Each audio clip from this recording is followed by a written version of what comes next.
Bye. I have to go to work. Side by side we sway there. Mahal na ng gas. Okay, nasa 5K na tayo. Grabe, Simot. This has become a sanctuary also not just for us, pero para sa ibang mga tao rin. Lonesome dove, folded on the lawn chair in all the colors. Hello everybody! Welcome to my vlog. It's me, Rica Del Rosario. Kung bago ka dito sa channel ko, I do vlogs about business, about family, about travel, paminsan-minsan. At ngayon, it's a holiday, so walang pasok yung mga kids. Pero ako may pasok ako kasi natapat na Friday yung holiday. And pag Friday, meron kami laging new collection sa HTP. It's lunchtime, medyo late kasi kapag holiday, wala namang pasok yung oras talaga. So, nakapag-lunch na ang lahat except me because kung nanonood ka dito, you know na I take fasting tea every morning. So, I take lunch at around 2 to 4 p.m. Tada! Si Kuya ang nagpapakain kay Bunso.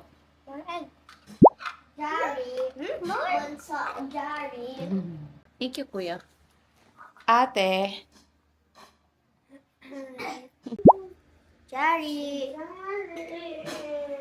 So, lately, nagbabaon na lang ako ng ng food ko sa office. Kahit yung iced coffee ko, nagbabaon ako. What I do, ice lang yung dala ko. Tapos, meron akong drip coffee doon na black. Meron din ako sa office na stock na sugar. Mga blenda, ganyan. Meron din ako ganito. Kaya magre-restock na ako sa office. And rice for today. Ilan lang to na ulam. So, that's what I do to save. Samahan niyo ako today para sa whole day of family time. Hopefully, magka-family time. Maaga sana ako makauwi later. And work. Sobrang magulo sa bahay kasi off for 3 days nung isa namin kasama si Ate Rose. So, diba? Look at the mess! Buti na lang, malalaki naman na yung ibang kids. So, I'll go to work. Bye! Bye. Tulungan niyo si Ate Lerma. Tulungan niyo si Ate Lerma. Okay. Be good, ha? Yeah. Call me if you need anything, ha? Okay. Yan, ihatid ako ni Daddy, di na ako magdadala ng kotse. Mahirap kasi yung parking sa office. Eh, dito siya nag-lunch ngayon kasi sinamahan niya si ate mag-dentist kanina morning. She has blue braces. She has blue braces. Oh, you have to show me the braces pala. Wait. Smile. It's blue. From purple to blue. Bye, Joey. Bye. I have to go to work.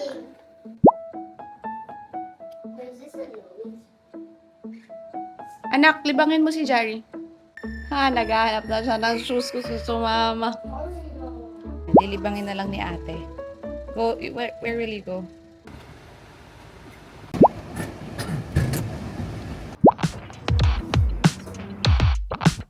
Got a lot of time. Don't wanna let it slide. About to get exceeded like Pero babawi naman ako sa inyo sa price kasi dahil one size and one color lang to.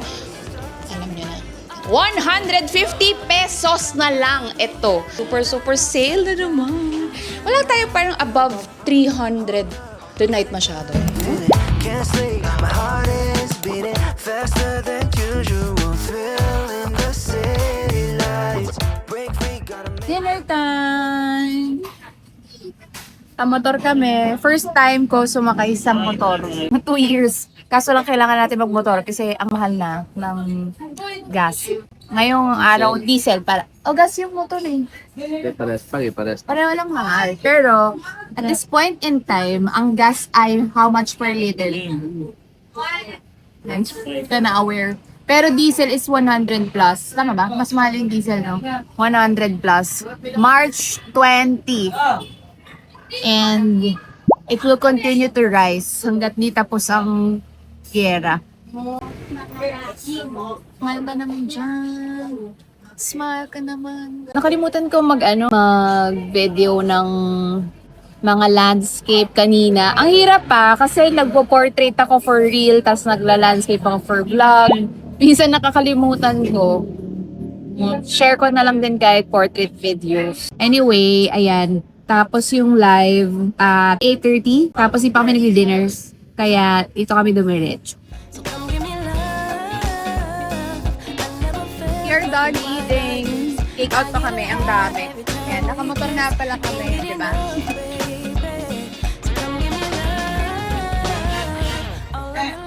Morning! 7:54 a.m. Recollection is at 8. Ito na kami.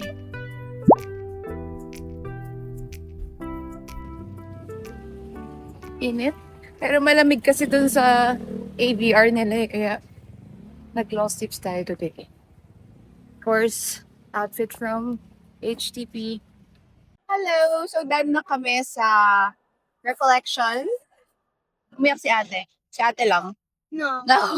May letter kasi siya for us. Tapos, ngayon, bumaba kami dito. Binaba kami ni Daddy sa Robinsons. Para mag-yaw-yaw. Hindi. Para bumili ng graduation shoes niya. And then, magla-lunch daw sila with friends niya. And, yun. Ito kami. Yung Biscoff na syrup. Tapos, yung Oreo. Your hair so damaged.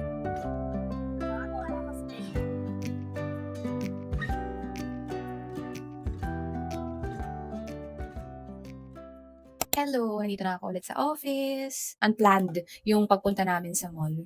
So, na-late tuloy ako sa pagpasok. Dito na ako ngayon. Time to catch up sa work. Tapos na ako mag-fasting, pero kasi kumain kami sa Greenwich ng mga bata kanina. Pero may natira pa ako na tea. So, okay lang din siya inumin kahit na hindi ka na fast in mood para lang... kasi once na naka-intake ka na ng food, ang tendency, parang hanap ka ng food. So, kapag sinasalitan mo pa rin ng fasting, parang nawawala yung cravings mo pa.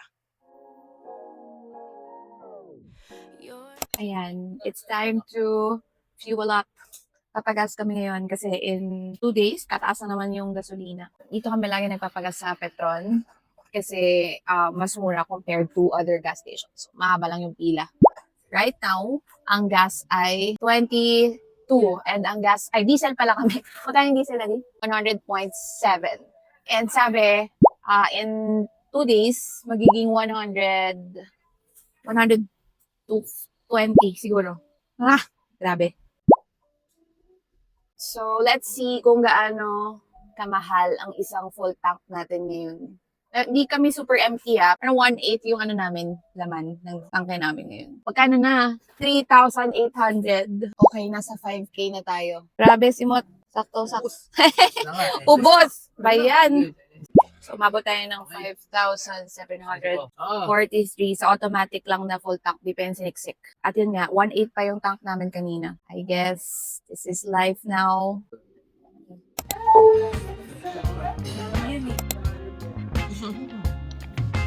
Is it good? So good. So, dito kami sa Puno Puno Restaurant here sa Santa Maria. Kasi along the way to, papuntang Bakuran.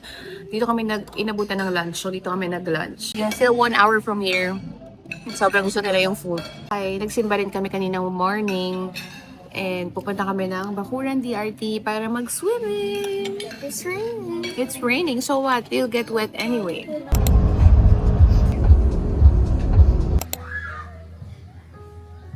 Hello everyone! Welcome to my talk show. Charot. It's just a regular Sunday and we have decided to go here at Bakuran 1. So pinamili namin yung mga kids kasi bago kami pumunta. Kung Bakuran 1 or Bakuran 2. So Bakuran 1, this is the mountain side. Tapos Bakuran 2, yun yung aming old house. And they chose Bakuran 1. Si Kuya actually mas gusto Bakuran 2 kasi mas malapit.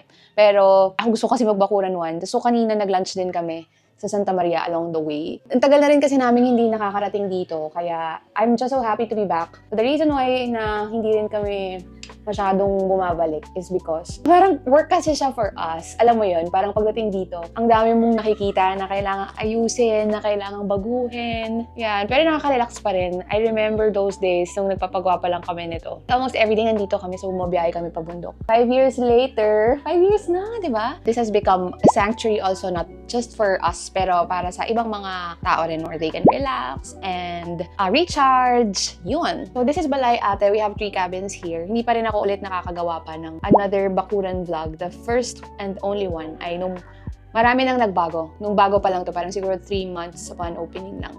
Hindi ko alam kung kailan ko siya magagawa. Parang Not today.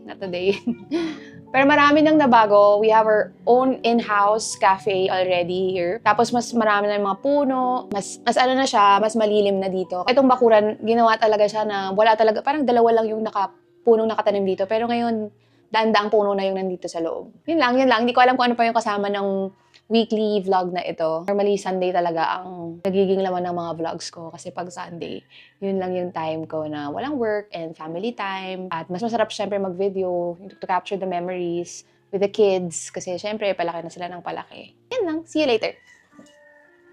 Sige. Pero since hindi naman ako makakagawa ng bakuran vlog, let me give you a quick tour of the whole place. Summer love.